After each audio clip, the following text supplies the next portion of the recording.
Hello, everybody, and welcome to part two of this deep listening workshop with Mavis Karn, hosted by Graceful Coaching. I am going to immediately hand the screen and platform over to Mavis because I know everybody here has enjoyed part one of the workshop. And if you are listening to part two without listening to part one, we really highly encourage you to listen to part one before moving on to this segment. So, Mavis, invite you to start us off here on part two of the deep listening workshop. Well, hi, everybody. I can't tell you how much I was looking forward to this. This is kind of my favorite part. And I do want to tell you that in the week that between, a week ago and now, you have magically turned into my co-teachers. I didn't want to warn you about that sooner. I didn't want to make you nervous, but that's what's happening. I want to spend most of my time finding out what your week was like and what you noticed. And when this work becomes available to people, I want to assure you that what you share today is going to be really deeply in service to people who are watching it. You will be helping me teach, whether you think so or not. So there you have it. So I would like to hear from each of you about how the week went. You had some homework, really grueling, tough homework. The first of which was to just notice you're listening. Just notice it. Don't try to change it. Don't try to work at it, nothing. And the second one was, if you could, to listen to someone you don't like very much. So, given that reminder, fill me in. What happened? There you go.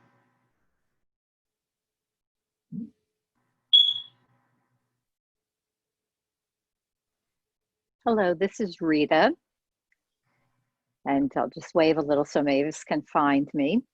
I was realizing initially the first few days how many of those 4 variants of different voices running through my head, judging myself, judging the person, but the acknowledgement of it made it that much easier for me to start seeing where I needed to be better at the deep listening. And by like the last few days, as I was engaging with people, I literally felt like I was split open, like right physically down my body. The energy had opened up and it made it so much easier and clearer to just be there with them. There was like almost a golden light, which I know sounds very far out there, but it was like a calming inside of me that could just be there. And I want to share one other experience with the part of the homework. Is a friend of mine had a massive stroke a few months ago, right before we went into quarantine. And I am one of her friend caregivers now.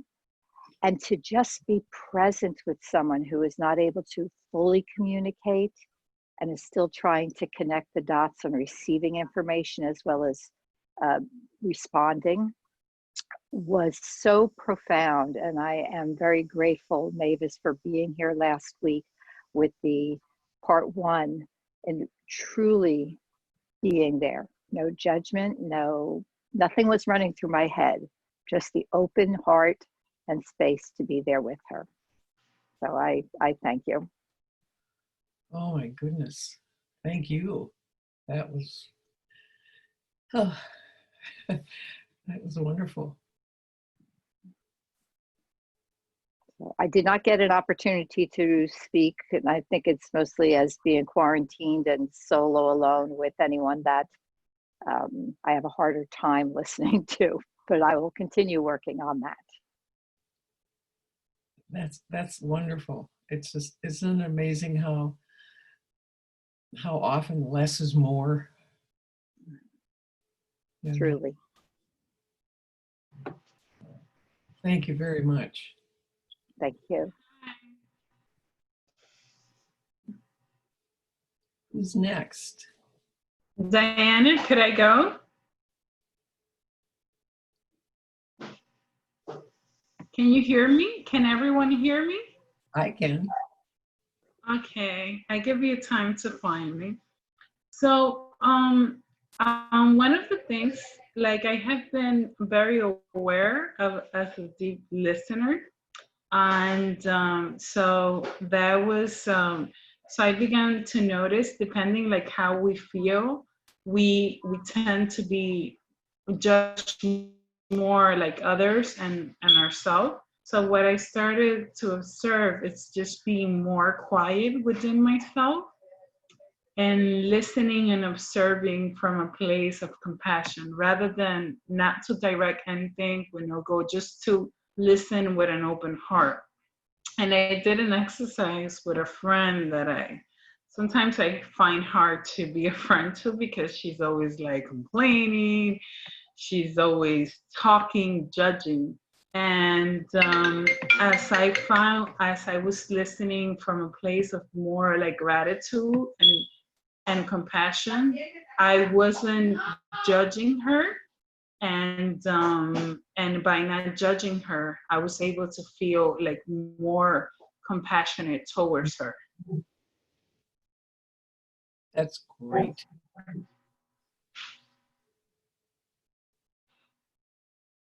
Again, less is more.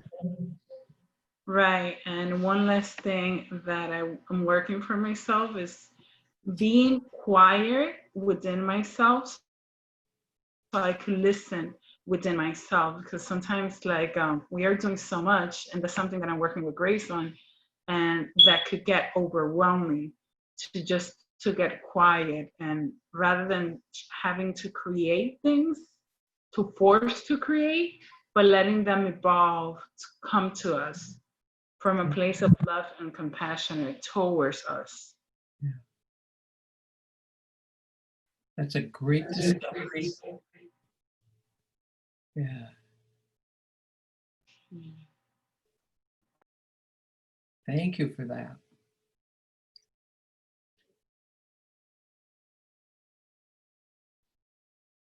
Who is next?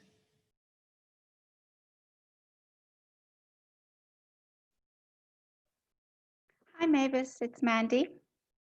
Hi, Mandy. So I chose this week to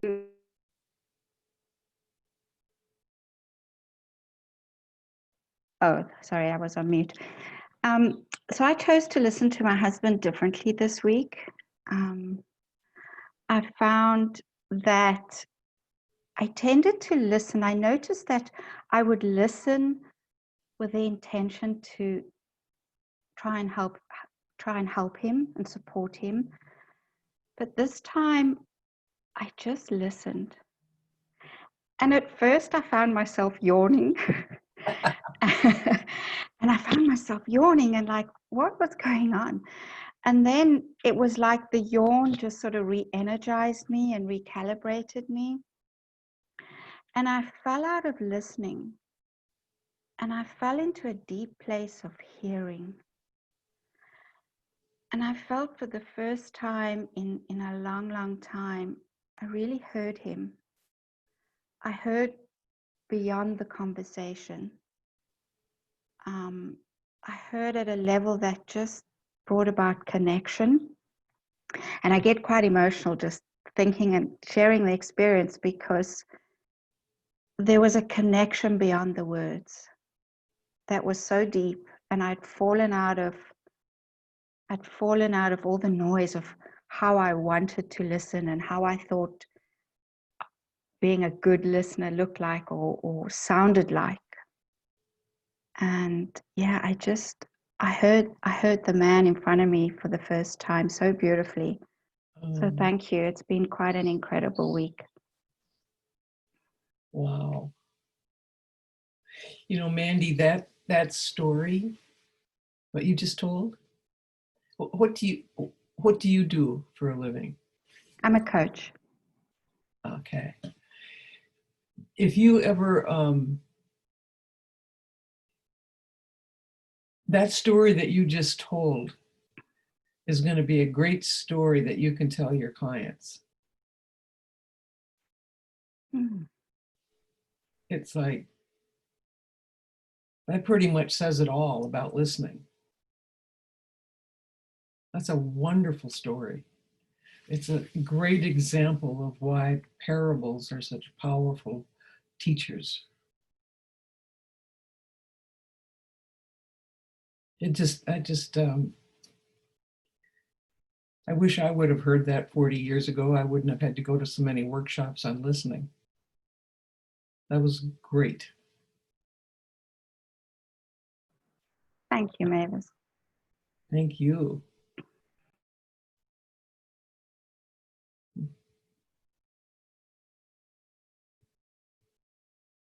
Who is next? I'll go next, Mandy. So this week has been really interesting. So I would love to come up with something deep and profound and wonderful for you, but it's not going to happen like that because this has been my week, okay? The thing that really impacted me from the end of the session was somebody asked a question at the very end about how do you listen to yourself? And you said with the same respect that you listen to somebody else. And that was like an arrow into me that I can't even describe it. I just couldn't get off it. And what transpired through the week was how much of myself, what I was listening to within myself, first of all, how much I was scaring myself with my own thinking, how disrespectful I was in my own deeper listening towards myself, where I was being drawn off track. It's just been all over the place. And I've been observing it. Sometimes I've been completely caught in it. And then I saw it afterwards and realized what was going on. And as I've made a big change in my own work this week and how I work with people, what I've recognized is that I had no idea what my clients were going to say to my change, but I had made up an awful lot of what it could be because I was listening to myself in a particular way. When I did connect with a particular client yesterday, what I understood, what I recognized that I didn't think was there at all was that this client valued the connection with me, past the results, past the coaching, past the work, past everything. It was around the way that we connected, and it gave me a huge insight. So I did do some homework as well around listening to people that I didn't agree with. And so what I did, I thought, well, this could be a really good test. I'll listen to a bit of British politics, I'll just pay attention to our Houses of Parliament. And you could just see immediately, and I had to make a choice. I had to listen past tone of voice. I had to listen past body language. I had to listen past personality. And I had to make a conscious choice that I was going to fall into the essence of the person behind the words. And as I kind of went into that and came in and out of that, and they were kind of panning around our Houses of Parliament, and you could see that most people were listening, not listening to the point, just listening for when they could get a point in. It was so insightful, but the biggest part of it for me was just how much I make up in my own thinking about what I am actually hearing and how true that actually is. Attributing it to, therefore somebody else is going to think this or that because I'm thinking this. Just seeing that it had no correlation with what I was thinking as to what somebody else was thinking, just zero correlation between the two was so fascinating. I was a bit shocked just by, I suppose, the power of thought that we have, just shocked by what we can actually create in our thinking. And when I fell out of that, and particularly with other people, the easiest way for me to have fallen out of that sometimes was falling into connection with other people, and how then that kind of meant that there was a deeper listening available for me, which I don't think I've fully tapped into in any way, shape or form. Maybe I just have an insight into it's possible. So that's been my week of listening in all its variety. Oh my gosh. That's amazing. Oh, I can hardly wait for other people to hear you guys. It's just, oh my gosh. I'm just, you guys are making me cry. I just want you to know that. Well, you might have thought it was a bad week. That was an amazing transformational week. That was, you can't ever not know again what you know now. It's too late. The toothpaste's out of the tube. All right. Who's next?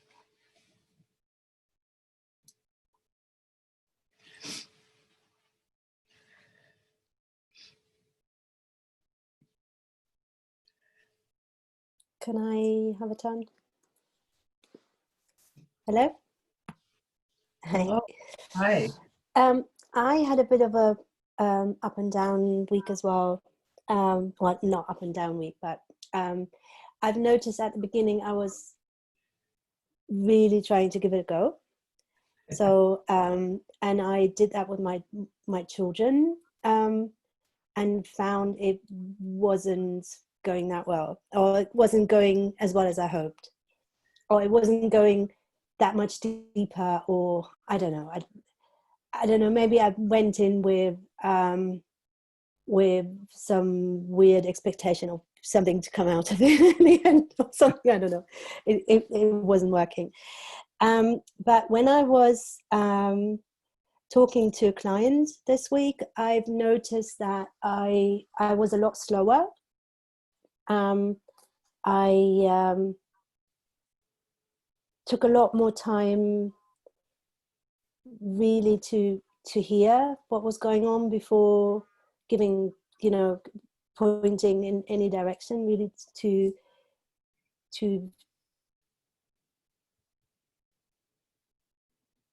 and where the person was coming from, and I felt it went a lot deeper and a lot more. It was a lot more true, and it was a very it felt a lot more connected, and I felt a lot less pressured about the whole thing. It was really, really nice. And then the third thing I've noticed that was quite big was I've my dad's not well, he hasn't been well for the last few years, and he's got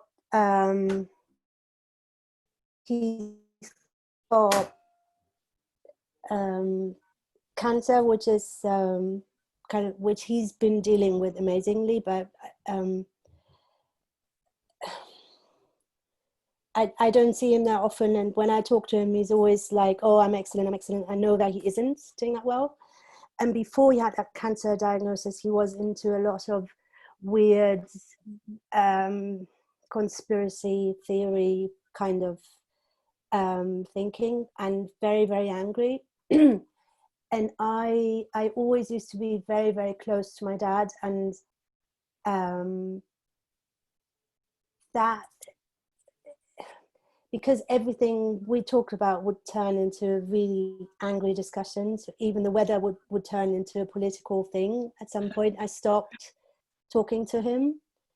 And this week, normally I just, we talk about something really, really neutral and then move on, because I just can't have these discussions.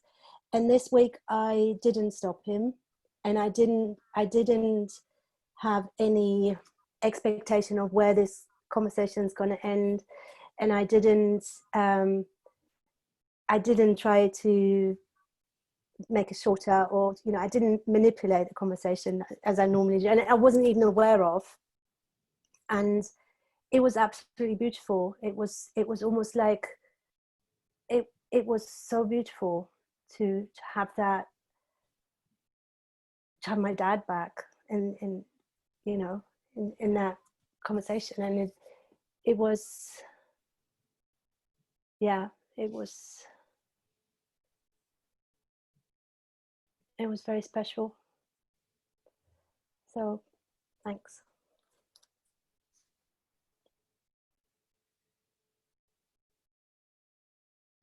Oh, I'm really happy for you to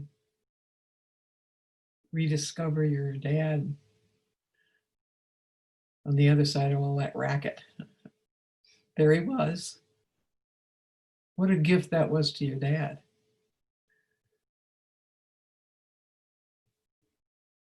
I have a sister-in-law who is in assisted living, and she's dealing with dementia. And she struggles to find her thoughts and find words, and I call her periodically to check in with her, and I was listening to her, and it took her probably the better part of the phone call to I could hear that she was really tight and really stressed trying to find words. And so at one point I said, Rita, I've got all kinds of time, and how about we just relax and wait for the thoughts to show up, and I also think we should talk more often so that we can practice, so you can just start out being relaxed and not worry about how it's turning out. And so that's what we've been doing. And it's just been amazing how just the suggestion of that, she realized even through her dementia that she could not worry about trying to find words. She could just wait for them to show up. Now, that's not supposed to be possible, I think, with dementia, but turns out it is. That, again, less is more.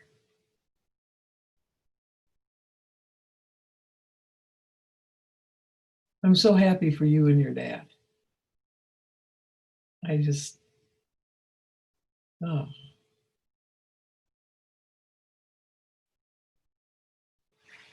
Who's next? I'm not sure I'm going to make it through this. This is awesome.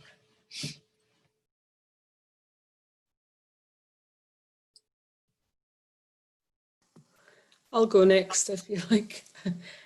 It's Nicola. I guess I went into the week thinking that I would do some deep listening with my son. I'm sorry if I get a bit emotional because it's turned out in a very weepy, emotional week.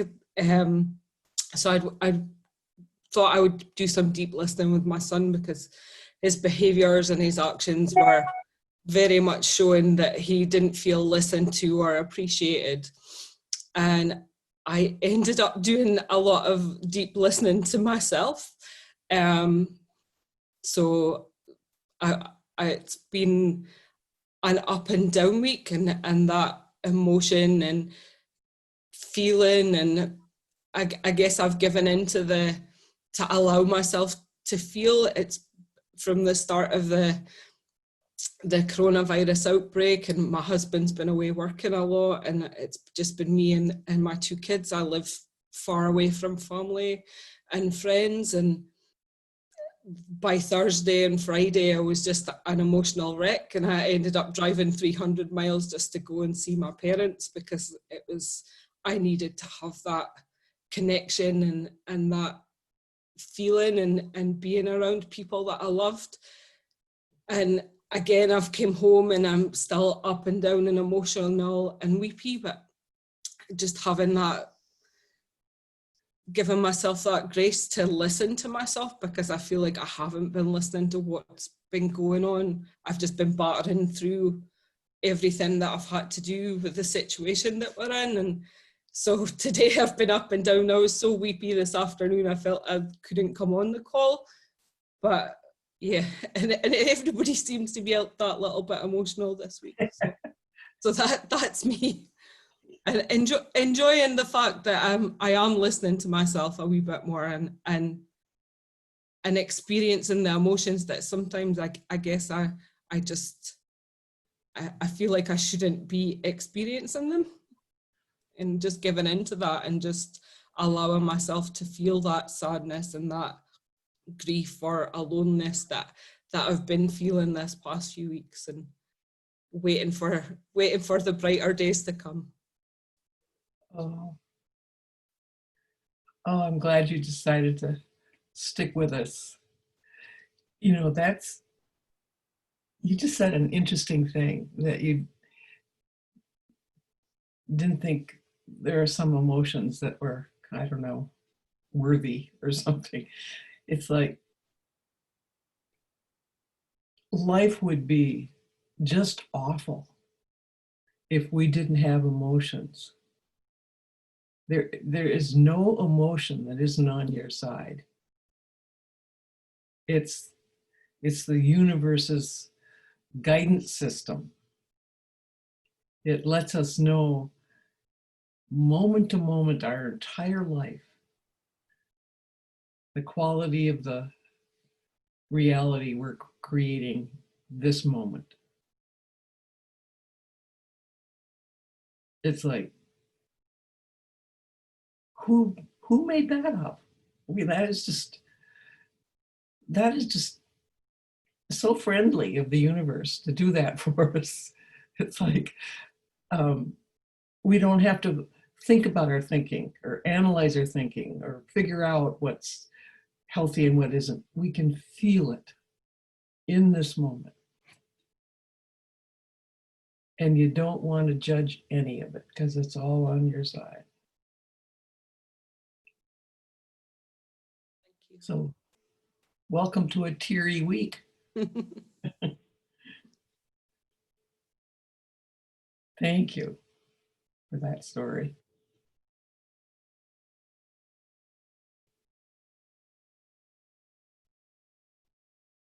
Who's next?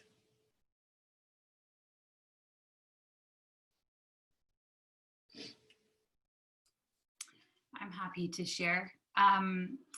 So I've had a really interesting week as well. I think I've become really aware of sometimes how much I'm not listening as much as how much I am. So similar to, I think it was maybe Angela was saying, I actually really recognise listening to myself a lot more this week. And I was becoming really aware of when I was listening and when I wasn't, particularly in Scotland here, we're still in quite a strict lockdown. So I'm at home with my 2 young children, and I was really aware of actually, I don't really deep listen with them. I mean, there's occasions I do, but really when the 2 of them, like they're 2 and 4, so they're both screaming at me literally at exactly the same time, virtually the whole day, kind of going, look at this, pull this, come here. And I was really aware that I just wasn't really deeply listening to them. A lot of the time I just felt quite harassed, and I was in my head with lots of thinking about what I was feeling about how they were shouting at me, and not really deeply listening to my kids. And we have lovely moments throughout the day where we'll be, sitting or playing, and I am there and I'm listening. But at the moment, trying to do stuff at home with the children, and in this lockdown scenario, I feel I've become really aware of probably how much I haven't been really doing that as much and how distracted I am in my head. But that was really interesting, just the awareness around that as well. And I was quite grateful of that as well. I did notice I was deep listening with my husband a lot more, and that was really nice, and really, really, like Angela was saying, like really tuning into myself and the way I was speaking to myself, and a lot of stuff that was coming up there, and I'm really grateful for that, because I think there was a lot going on. I was laughing, it's kind of calling it lockdown fatigue here, where it just feels like this has gone on for about 300 years, and it's feeling like just really emotionally exhausting, kind of the lockdown at the moment. And it was really interesting to notice where my thoughts were at, feeling in that kind of probably more low moods than I've ever been used to before, and just really aware of the thinking that's gone on around that as well. So it's kind of been a really interesting week. I haven't spoken to anybody I haven't liked, because I've only seen my husband and kids, and I do like them. So I haven't been speaking to anyone else. But it's just been a really interesting week. I think noticing when I'm not there was as powerful for me as noticing when I was there. I guess that's what I was noticing. And it feels horrible to say as a parent that I just wasn't deep listening much to my kids. But I'm not over kind of analysing that. I guess when there's two young kids and they're constant, it was just really interesting to observe. So it's been a bit of an emotional week. I think it's just, I guess it's unprecedented times with kind of what we're all going through at the moment. And it's a really probably nice time to learn this, because I think we're having loads of chances to put it into practice right now. So yeah, interesting week for me too. Great. This is probably more like a couple months ago that I noticed that I caught myself thinking I couldn't feel the way I want to feel until the pandemic was over. Mm-hmm. Anybody think that's a good plan? It's like, well, I didn't even know I was thinking that. Mm. Now, I would not sign a contract to that effect. I would not say, I promise not to be at ease. I promise to be discontented and slightly frightened until COVID is completely gone from the planet. Sign here. Not a good idea. But I didn't realize that I was kind of thinking that way. The pandemic does not get to decide our state of mind. It looks like it, doesn't it? It looks like we can't be who we truly are unless this or this or this or this on the outside changes and becomes the way we think it should be, or the way it was that we thought was the best. That simply isn't true, but it's a very popular belief. And all we really need to do is what you caught yourself doing, is catch yourself at it. Just like creating a barrier to this moment's well-being. It's optional.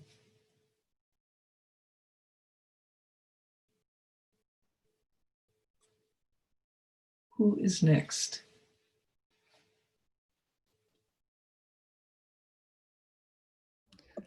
I'll give it a shot. What I've been noticing, Mavis, is how much I'm at home with my wife during the pandemic, and we're pretty much just here. And so their use of social media and being able to reach out to other people by way of the internet can be a good thing, but it also, I've noticed that I can get really caught up in it and it's and having the ability to really listen to Julie, my wife, is I know I need to disengage from media and the news and what's going on in the world and just tune in to her. And when I do that, I know that really pays off, and that we are connected and we feel safer, even though we're both dealing with the concerns of immune system issues for both of us, and we're both quite vulnerable in our health. So there's strength that comes, and there's peace of mind when I really listen to her, and when she listens to me, I feel that. And I was also going to mention that I have been, since the pandemic, I've been doing a Zoom session with my 3 brothers that are still living. And so every Tuesday at a certain time, we do a Zoom thing. And I noticed when I was doing that yesterday, that even when we have we see things differently because of our ages, but there is this common thread of love that exists with us. And when I'm able to let go of, are they doing things correctly to stay healthy, or, or talking about our boyhood experiences, and how interesting it is that we all see it a little bit differently from our memories and all of that. But what I noticed is if I just let go and get back to deep listening, even with our past, our history, it becomes not important anymore, and the love returns. Wow. Isn't that interesting that right on the other side of differences is love? Yeah. It's just always. And it's not necessarily, by love, I don't mean really necessarily that it's personal affection. Right. It's just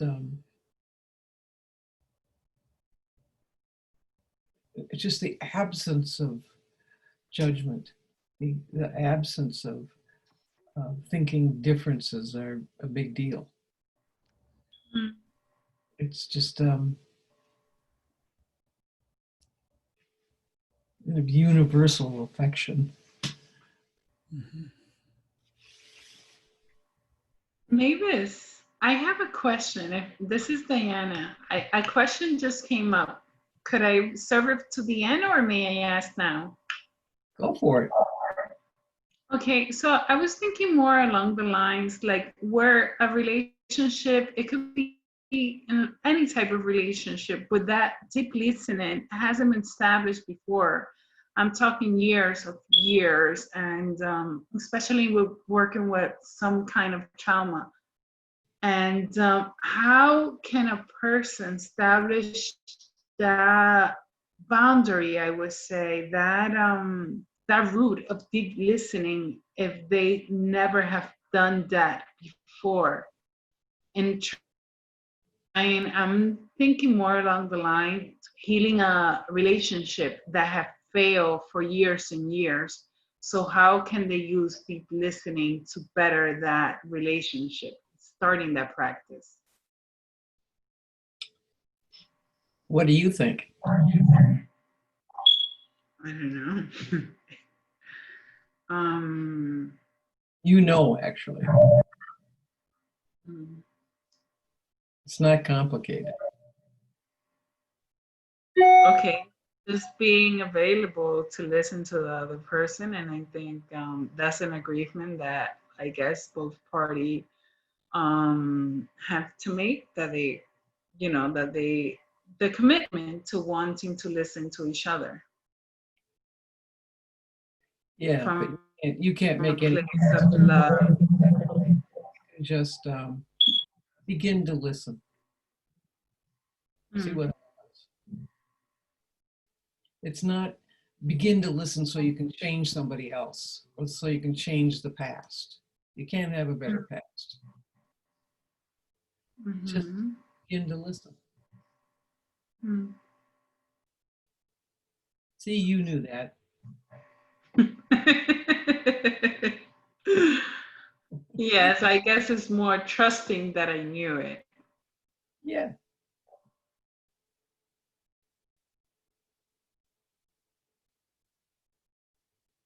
Next.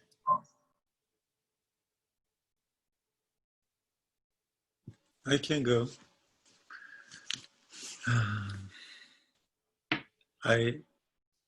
Hello, Mavis and everyone else.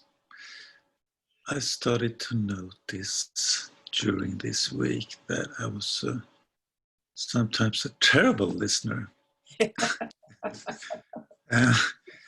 Up in my head all the time.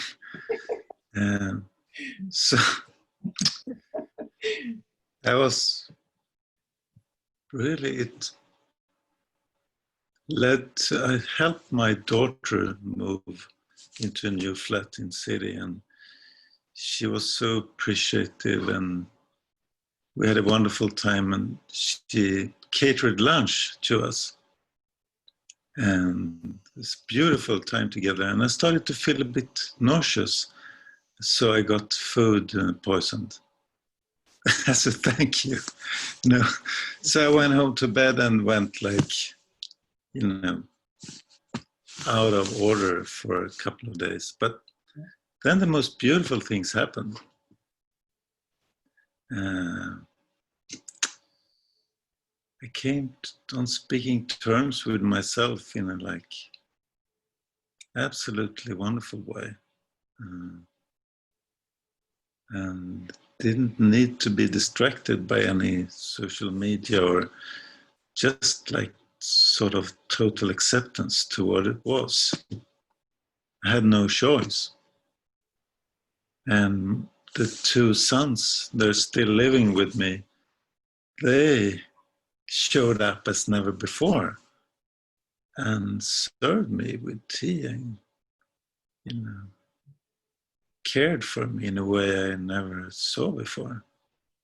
And it was just like magic to be ill. So it seemed, in looking back, was the best thing could ever happen. So it's a precious gift from my daughter to cater that food. She did it for her siblings, I suppose. Yeah. To make them grow. And yeah, there's a lot. And that's what stand out for me. So thank you for doing this. Oh, thank you for that story.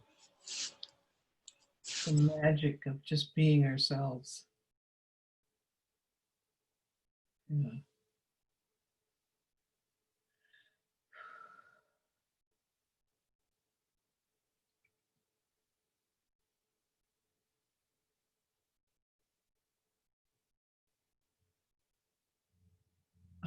I may have to take a really long nap after this.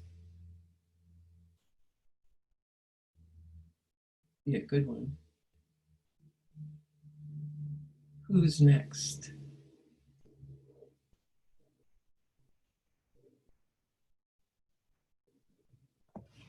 I'll go next. Can you hear me? This is Linda. Yes, I can. Hi, Mavis. Hi. How are you? I'm very well, and really appreciating this class.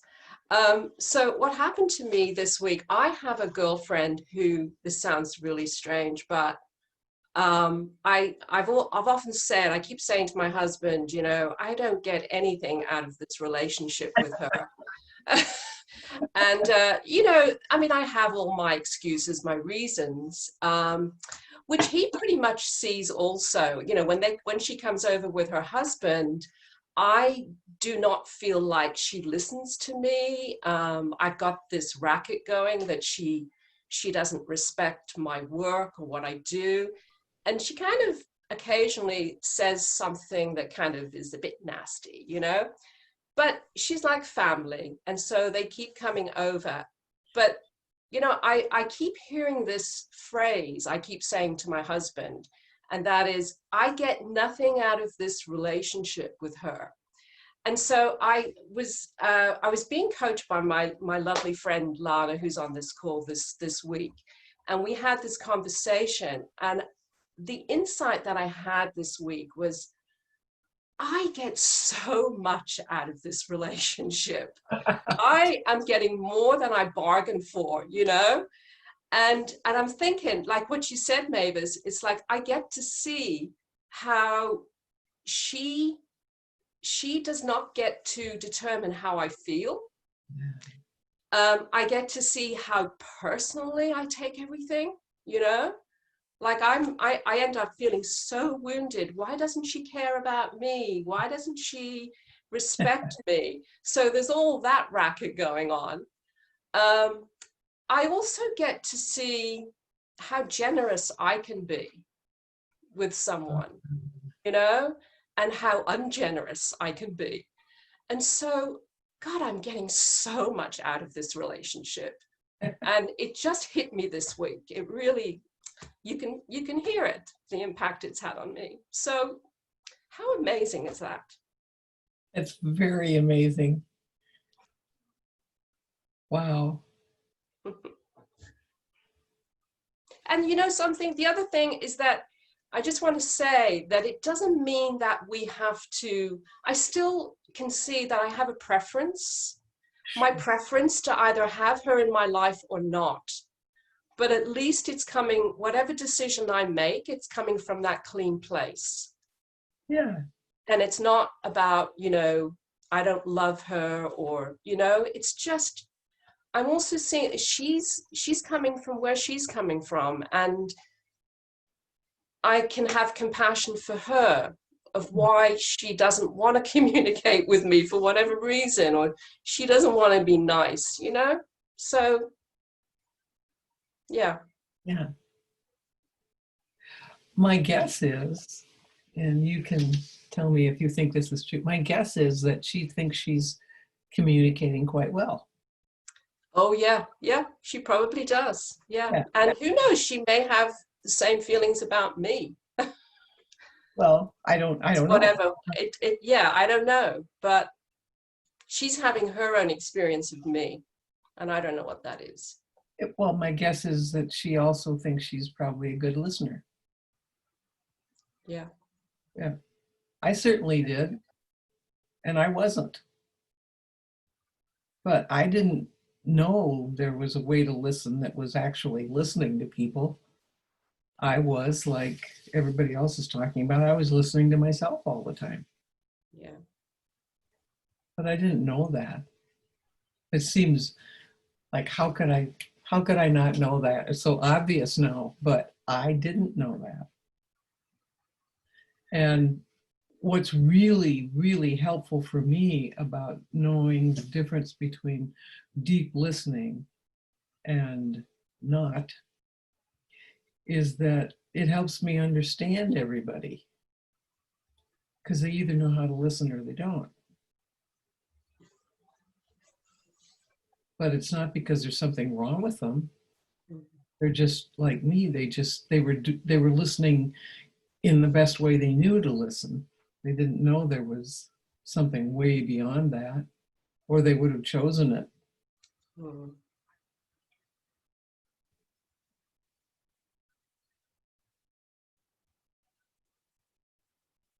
Another great story. Use that story. It's a great parable for coaching. It is, yes. All right. Thank you, Linda. Thank you, Mavis. You're welcome. Who is next?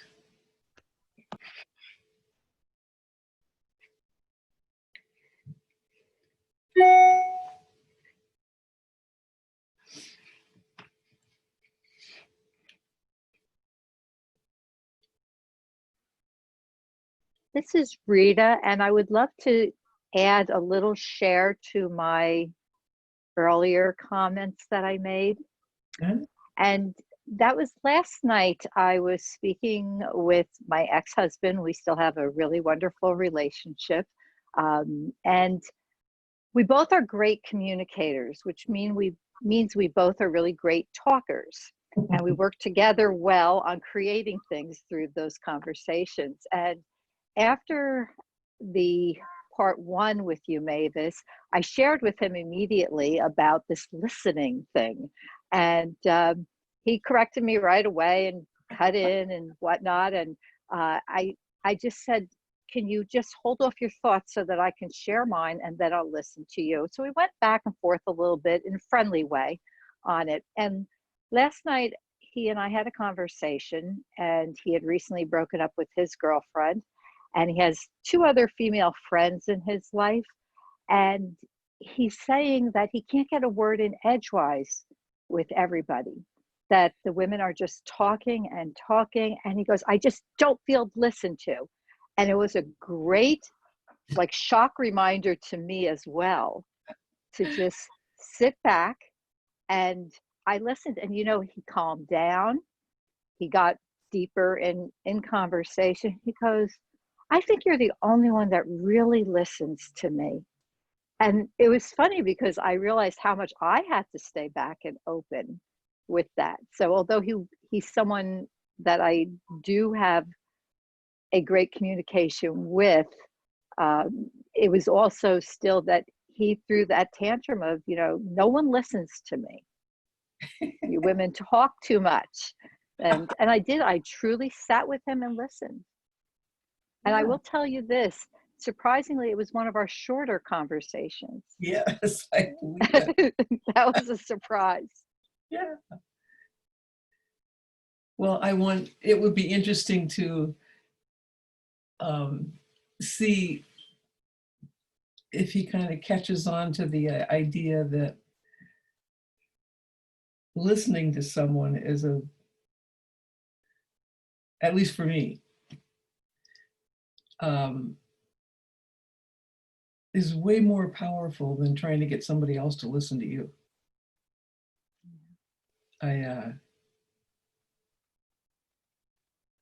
It's kind of it's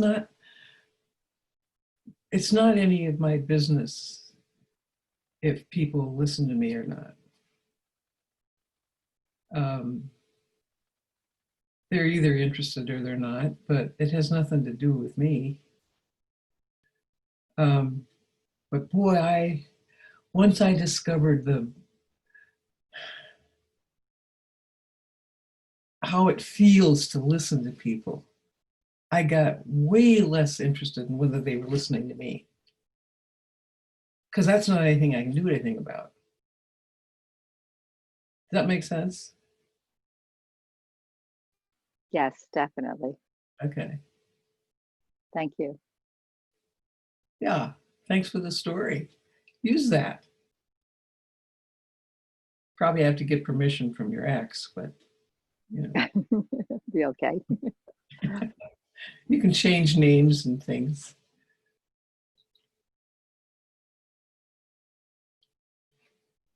Anyone else?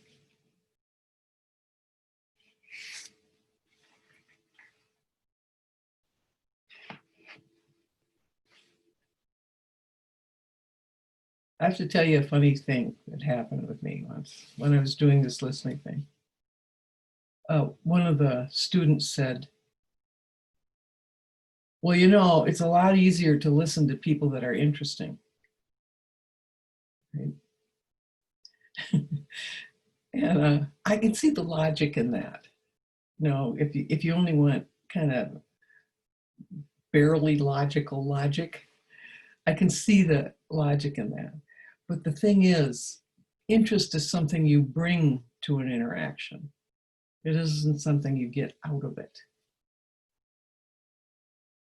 Does that make sense? When you just like fall in love with really deep listening, everybody is interesting. It doesn't matter what they're talking about. Listening to them is really interesting. I don't think there's, I mean, I can't remember ever feeling like I wasn't getting anything out of listening to somebody. It's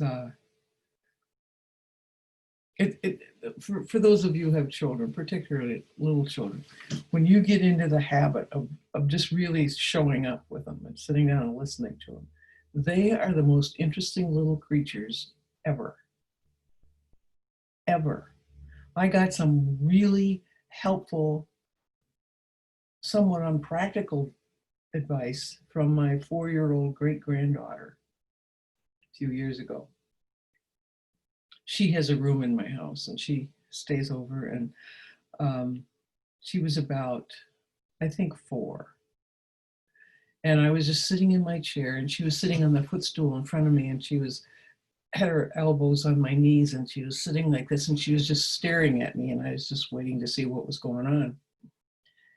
And she said, "I know, Grandma, we could go to the library and we could get the magic book, and we could make you a princess, and you would have yellow hair and you would wear a tiara, and then we could make it so that you don't have a fat neck."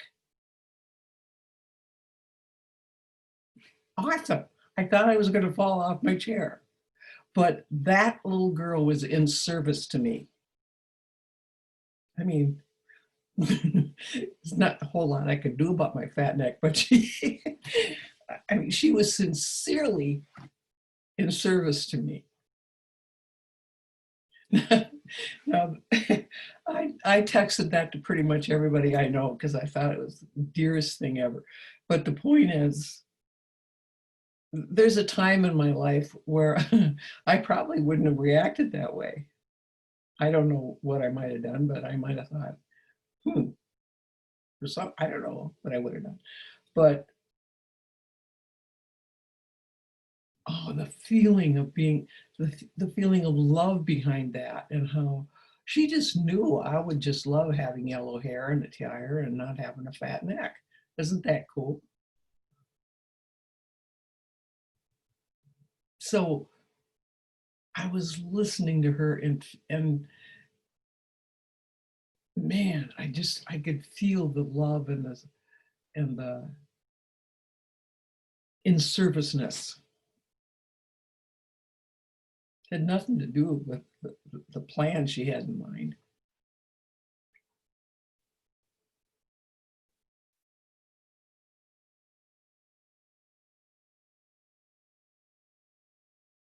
So any chance you get, whether it's with your own kids or any kids, listen to them. They have uncontaminated wisdom. And there isn't a kid in the world that can't teach you something if you actually decide to show up and listen to them.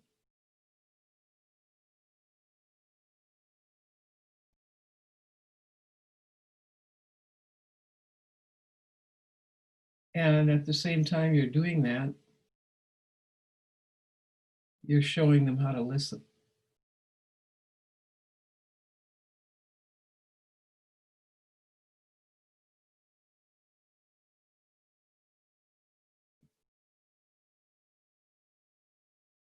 I wanted to mention something, interrupt if somebody wants to still talk, just say so. In the meantime, I wanted to mention something about, when we practiced last week listening, and I wanted you to not talk while you were listening. I want to make sure that you understand that was for that exercise. But then when you are really deep listening to someone, you want to respect your curiosity when you're listening to them. And if they say something and you want to know more about that, say so. Say, could you say more about that? or if they use a phrase or a word, or they say something or other, and you know what you would have meant by that, but you don't know if that's what they mean, say so. Say, could you tell me what you mean by that? So the questions or the comments you make, you want them to keep deepening the listening, keep deepening it, not going off on some tangent or other. Does that make sense? I'm assuming you're nodding. Is that accurate?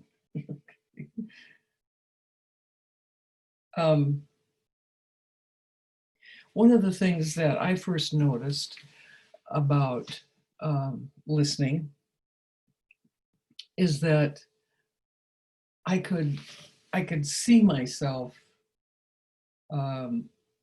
I could hear myself assuming, I could hear myself judging, just like a lot of you did today. I could hear myself. It's the first time that I realized that I think.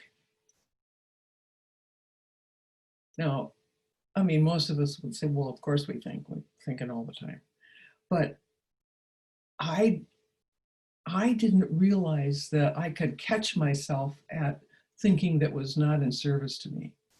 I didn't realize that I could kind of notice, I could get up above myself and notice myself creating a reality of judgment, or a reality of comparing, or a reality of, oh, I've got to try to figure out a solution for this person's problem, or creating defensiveness or something. I didn't realize until I was learning how to listen that I was creating a reality that wasn't in service to me.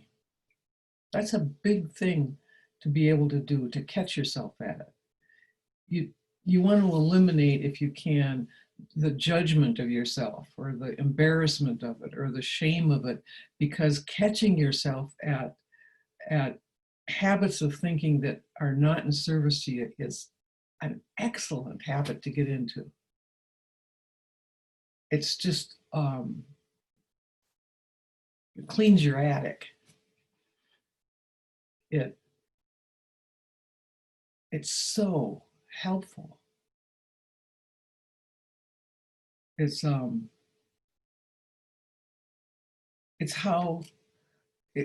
we kind of start leaving behind the kind of thinking that we do that isn't helpful.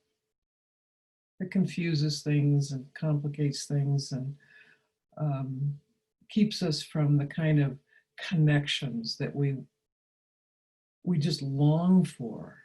Not just the connections with others, but the connections with who we really are.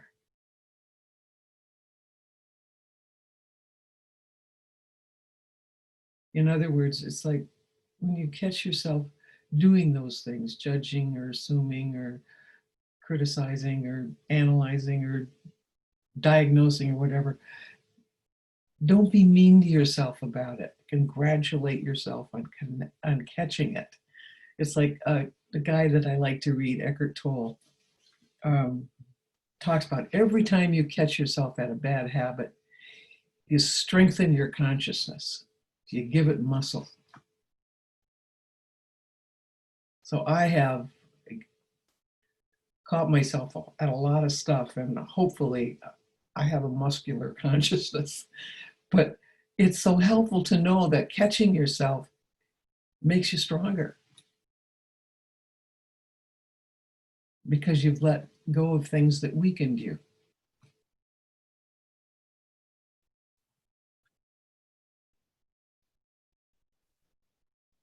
Mavis, Yo, this is Kathy. Can you hear me? I can. Hi, Kathy. I'm glad you're talking about this. When I was trying to think of an individual that I didn't like and then envision listening to, I had difficulty, but at first I had joy.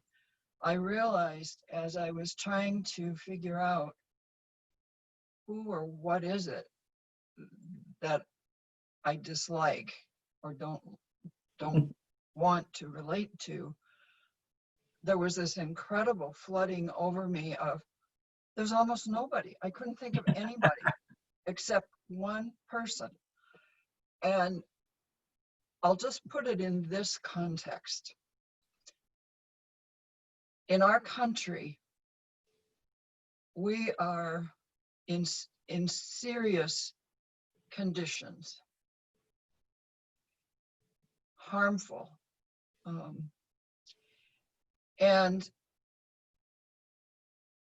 when I think about how that is being created, I can't today say that I can listen in a way that allows me to not end up concluding that there's great risk and great harm, okay? Mm-hmm. But I also realized that I don't need to be consumed by that. I can name harm for harm as it appears to me now. And the solution may come in a different way than what I might be wishing for. So I knew in the last few days to, and I'm going to use something that was actually given to me in this process. I knew that I needed to be quiet and trust that wisdom or insight or good ideas and a new perspective would come to me. And what came was so surprising. And it took this form.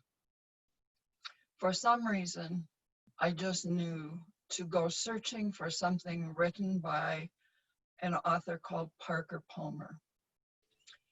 And within moments, something of his appeared on my screen. And the last little part of that was like the message that I needed to be able to see that there's something more going on. And he talked about needing to create a climate of quietude around myself. And the reason for doing that was to be able to, as we would say in the 3 principles, notice the wisdom that comes. But he would say, give yourself that climate of quietude and let that of God within us be heard. And I'm not wanting to take this in a particular faith or religious perspective. Those are just the words that he used. And then he said that this commitment to quietude, be it 5 minutes or 5 months, for those of us that are in our homes, and we talk a lot about that now all over the world, that requires what is called, he calls, costly grace. And it just means that you really commit to quietude, and you're paying a very high price for that because you're giving up, I would say, the worry, the naming, the blaming, the fear, but you're going to that place of quietude, and it costs you all of that other that's more natural for you to habitually fall into. And he ends up saying that we purchase a pearl of great price, and that is a chance to participate in, if you want to say mind or God's or the universe's continuing creation of the beloved community. And I've heard the words beloved community for a very long time and not really thought about how does that apply to me. But what we're experiencing in this webinar is a part of that beloved community. It's the healthy, healing part of the world that is coming together during this time. And that is so much greater that it can not only prevail, but it can comfort us and it can give us strength. And harm is still out there.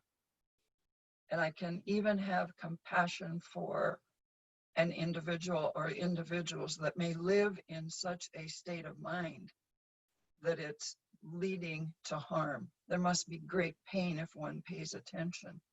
But that's where I went with your assignment of listening. And it's amazing what, if you listen, what comes to you. And that's what's been powerful about everything you've said today as participants and as facilitator, Mavis. So that's my piece for today. Thank you for that. That's wonderful. I know you know, Kathy, some year ago or so, I saw a bumper sticker that I don't usually have bumper stickers, but I saw this one that said, "God bless the whole world, no exceptions." And I thought, I can get behind that. So I bought it and I stuck it on my car.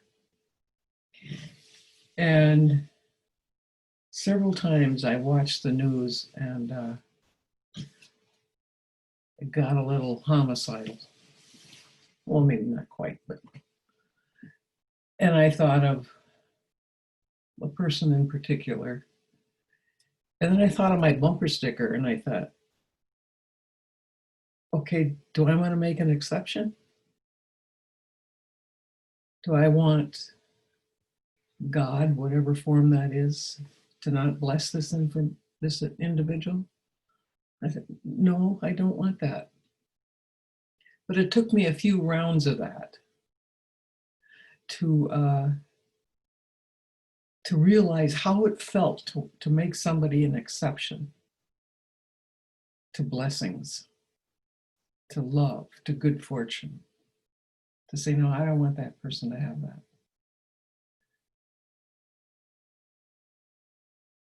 So partly I just quit watching as much news because I didn't want to have to keep making that option all the time. But in fact, it's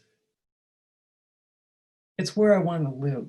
I know, I don't just think, I know that there is nothing human beings cannot accomplish when they come from love of the deepest kind. I know it. And that love is what we're made of. It's not just some intense affection. It's what we're made of. There aren't any flaws in creation. Ergo, there aren't any flaws in our creation. We are made of a universal love intention, love intelligence. We're made of it. We don't have to accomplish it or earn it or find it. It is us. When we come from that, there's nothing that we can't turn around. It's just, we have to lose interest in our belief that we've got to do something. It's what we quit doing that lets us come from love. And listening as all your stories have shown you and have shown me in a new way is, I think several of you talked about just falling into connection. Just turning the static off, letting go of all the noise, and falling into connection, which was always there. We were just making so much noise we couldn't feel it or hear it. But what a discovery, huh? That what you were looking for is right under your nose, and it just drop everything that doesn't feel like that.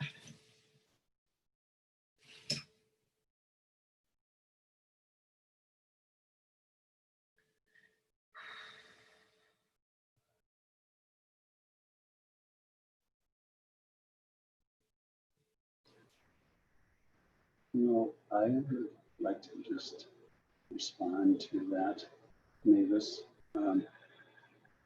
And because it really ties in with what Angela had said earlier and what Kathy had talked about, and now what you're talking about too is, especially in our country here in the US, in these times of politics and COVID and all the stuff that we're bombarded with every day. I've noticed for some time now that how unfortunate it is that it seems though it's become a common thing that if someone is holding on to ideas that you don't agree with, that you are then required to hate that person. It's in the contract. And I just for so long wondered, why is it that you have to hate somebody that is holding on to a different thought than you are holding on to? Yeah. And so, when I listen, I notice that when I'm really focusing and paying attention, that I really can be there with a quiet mind. But sometimes what people say will take me into my own thoughts. So it kind of like the little channel on my TV switches, and now I'm into my channel. Yeah. Yeah. And then sometimes, especially now again, in the times we're working with today, I go into the judging mode, because oftentimes I'm wondering, is what I'm hearing really true? Is this really true? It seems like so much of what we hear now is not true. And there's just like, does truth even matter? To some, it's a strange situation we're in currently. It really is. But to me, the comforting thing is that I find myself, instead of getting into a state of hate for those that have different ideas than I do, I find it's helpful to come at it from kind of a point of curiosity. Like, how is it that that person came to embrace that idea? And, I think it's just the curiosity part that can kind of diffuse that distance that gets in between people when we're not seeing things from the same lens. Yeah. So I just wanted to make that comment, because it seems like today there are so many different viewpoints and so many polarized viewpoints, and it's become, I think, very stressful on many people who aren't really directly involved with it, but we're kind of caught up in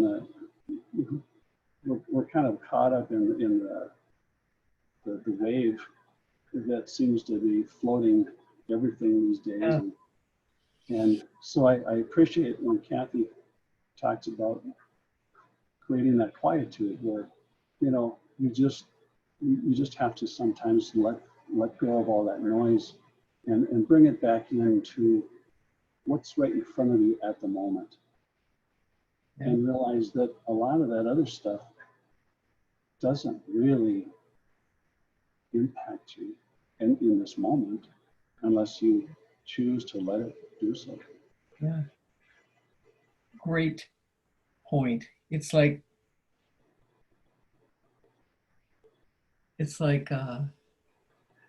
being more interested in what you don't know yet than trying to prove what you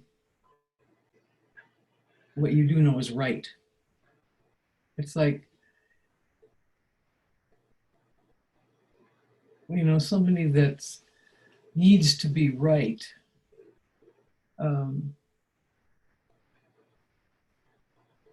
That's just our ego needing to be seen as right. It's like you want to get more interested in truth seeking, just and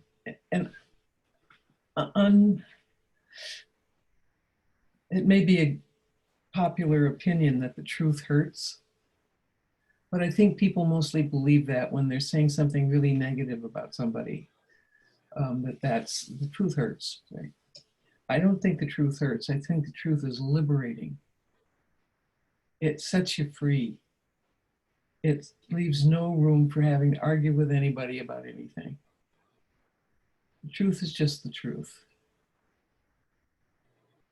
And I love what you just said about just looking at somebody and being curious about how did they come to that? You know how one of my favorite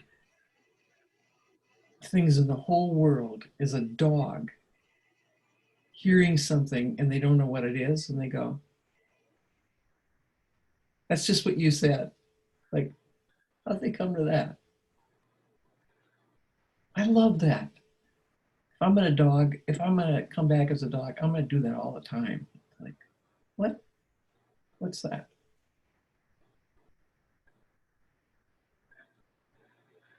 Talk about digressing.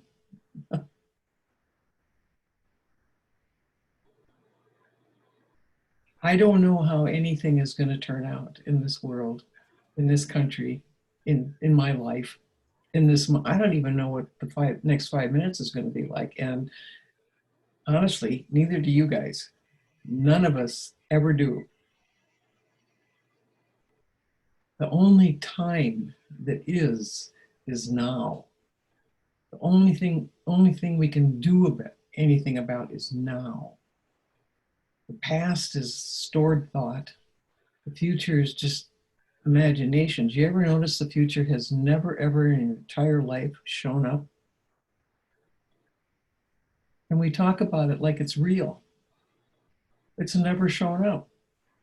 And the past is gone. What a minute ago is as far back as light years. It's all gone. It's in the past.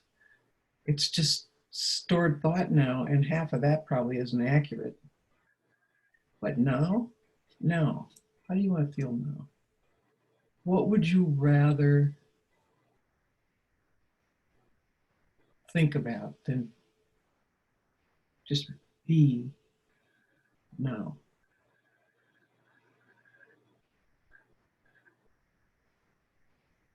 Who knows what's going to show up? I don't need to know, do you? I don't need to know how anything's going to turn out. I used to think I did, and I used to think there was a way to know. Now that's funny.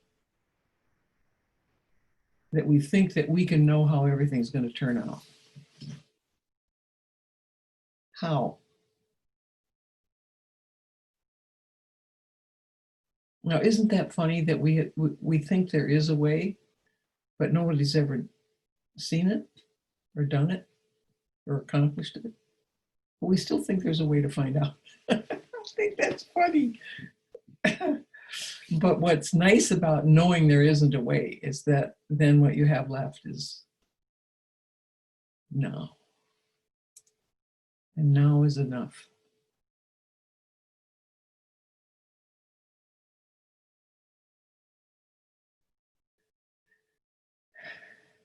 Does anyone else have anything to add?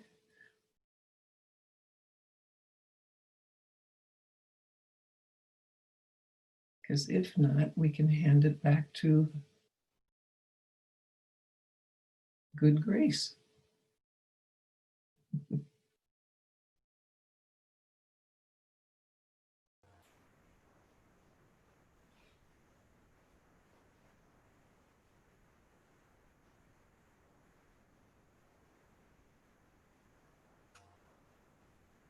Okay, so I don't see anyone else coming forward, Mavis. So I think we will stop the recording here on that gorgeous final note. Thank you so much, everybody. You're just wonderful. You have no idea what you have done today for the world.